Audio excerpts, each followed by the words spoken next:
Conexión Voltage Flange Plate, siglas BFP, diseñada en ATCAS.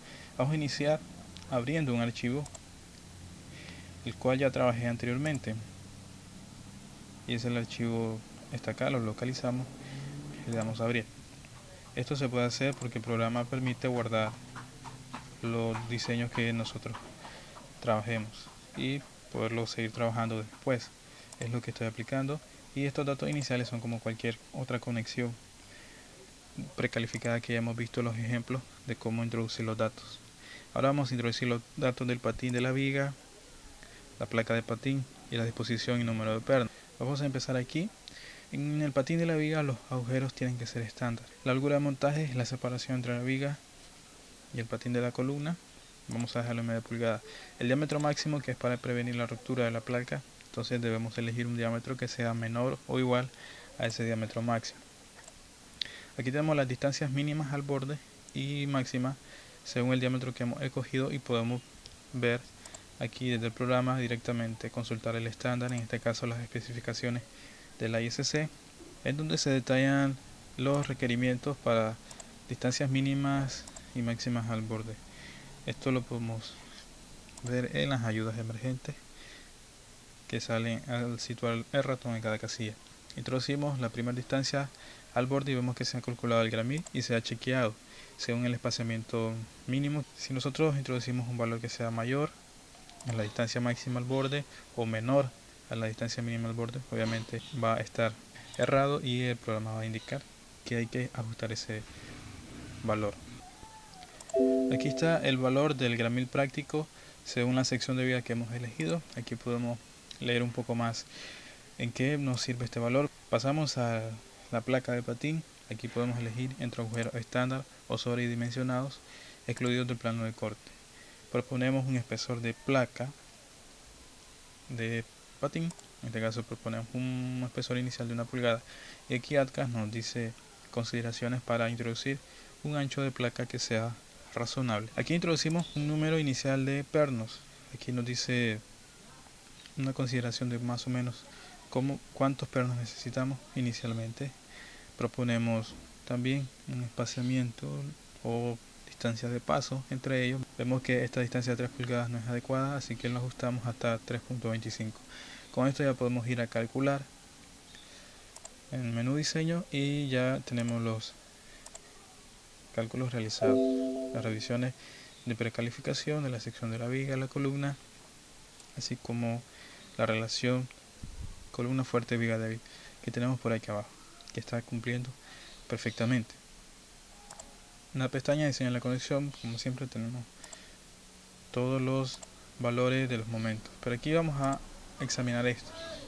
En el menú diseño opciones tenemos precisamente opciones de cálculo que podemos considerar, que queremos que el programa considere para afectar los resultados. Si necesitamos alguna información de qué trata, aquí en estos botones de ayuda situados a la derecha podemos entender un poco qué se trata cada opción.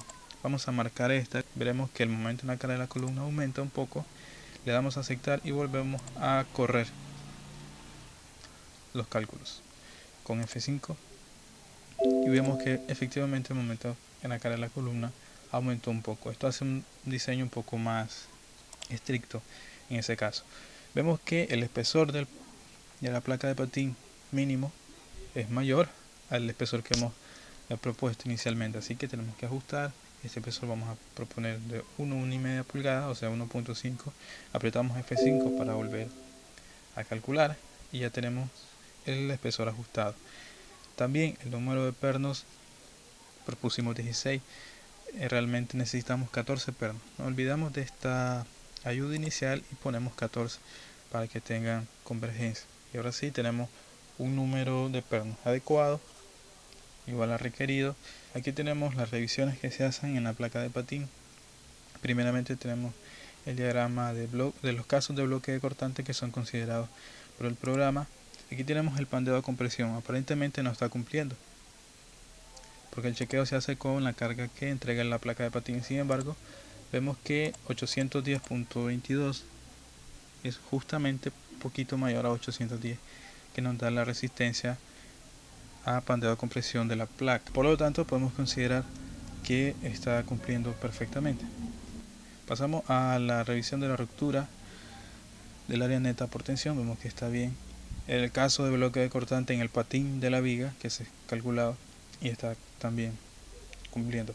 Aquí vamos a diseñar la conexión del alma de la viga con la columna. Elegimos el acero de la placa y los pernos que vamos a ocupar en esta placa simple.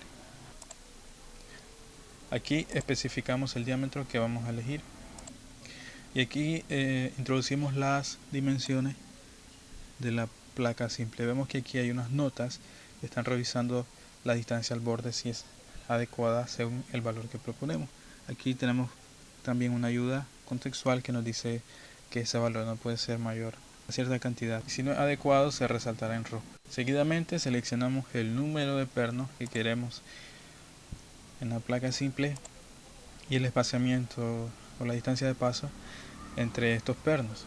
Vamos a colocarle 3. Aquí proponemos la distancia al borde vertical y vemos que tenemos una guía que debe ser mayor o igual a 1. Aquí proponemos el espesor de la placa simple que debe ser menor o igual al espesor máximo que tenemos por acá. Proponemos un espesor de 3/8. Vemos que el cortante último que calculado en la conexión está excediendo a la resistencia de diseño de la placa simple, que para su determinación se considera en todos estos casos. Y lo que podemos hacer es, bueno, aumentar el número de pernos, aumentar el diámetro de los pernos, jugar con el tipo de pernos, tipo de acero, pero en esta ocasión vamos a aumentar el tipo de pernos a 7. Vemos que aún sigue en rojo y ya el valor está ajustado. Finalmente especificamos el tipo de soldadura, que puede ser soldadura de ranura de penetración completa, y aquí nos irá diciendo qué tipo de soldadura elegimos, PJP de doble lado o soldadura de filete. Nos dirá el tamaño mínimo y proponemos un tamaño de soldadura.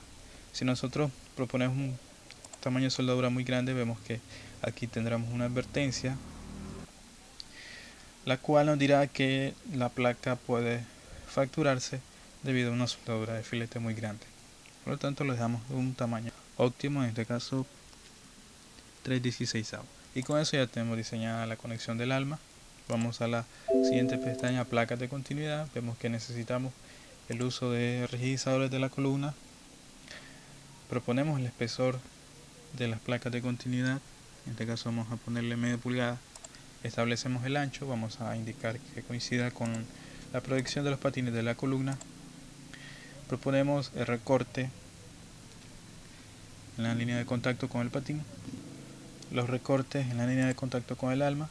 Vamos a la zona de panel nodal para verificar la resistencia. Vemos que el cortante actuando en la zona de panel nodal es mayor a la resistencia a corte, por lo tanto eso hizo necesario el uso de placas de refuerzo. Proponemos un espesor de refuerzo, en este caso 0.5. Si dejamos dos placas simétricas, vemos que el pandeo local se daría, por lo tanto dejamos una sola placa en un lado de la columna en contacto con la columna. Vemos que en el soldador de filete el espesor no es adecuado para acomodar un bisel, por lo tanto es mejor la soldadura de ranura. Y aquí tenemos la disposición. En este caso vamos a decir que la placa nodal sobresalga y ADCAS hace un chequeo del espesor de la placa para ver si favorece a la transmisión de cargas. Y este es el detalle final de la conexión: las placas nodales, los pernos, el tipo de perno, el diámetro, el tipo de agujero y cada detalle de la conexión final. La conexión Volter Flash Plane o conexión con placa de patín empernada BFP, la cual tiene un proceso de diseño bastante complejo, pero provee un comportamiento de los mejores entre las conexiones precalificadas.